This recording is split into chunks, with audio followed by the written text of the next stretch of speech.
5 minutes, Carol Beaumont. Thank you very much, Mr Speaker.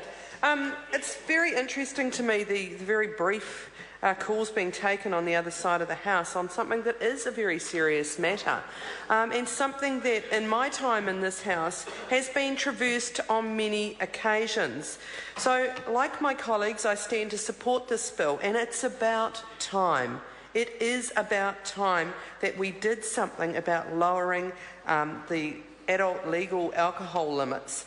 And this is something that is not, as I've said, new. I happened to look back and look at the Law Commission report, Alcohol in Our Lives, Curbing the Harm. And I sat through many hours of submissions on that important, the legislation that arose from that very important work done by the Law Commission. And I just thought it was worth reminding the House what the Law Commission said.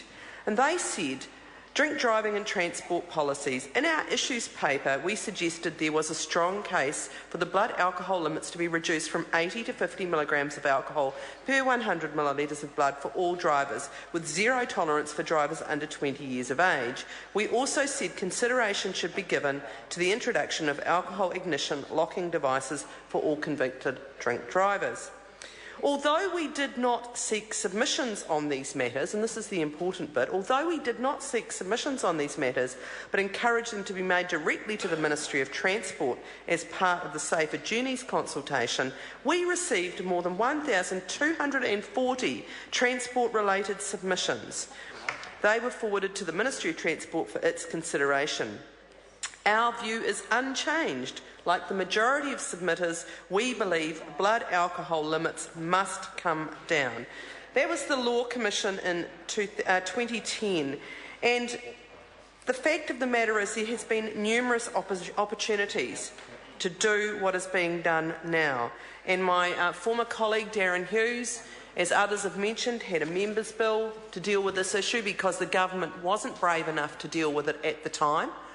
Kicked it for touch instead of dealing with it as part of the alcohol law reform process and then the follow-on to Safer Journeys.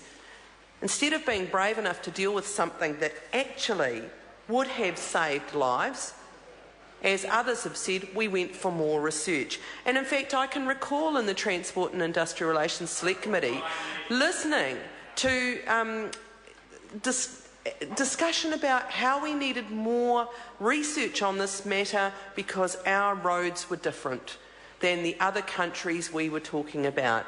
So therefore we needed this research. We had, submitter after submitter and evidence provided around what was done in other jurisdictions, why it was important to make this change, how the level of impairment between 0.05 and 0.08 increased dramatically. All of that information was there, but no action was taken. So it is important we have on record here the very real question, why has it taken the government so long to introduce this bill, and how many New Zealanders have died as a result of that inaction? That is a serious matter. Certainly, it is clear that between most years, apparently, it's still a major cause of road accidents in New Zealand, with an average of 61 fatalities, 244 serious injuries and 761 minor injuries caused by at-fault drivers who have been drinking.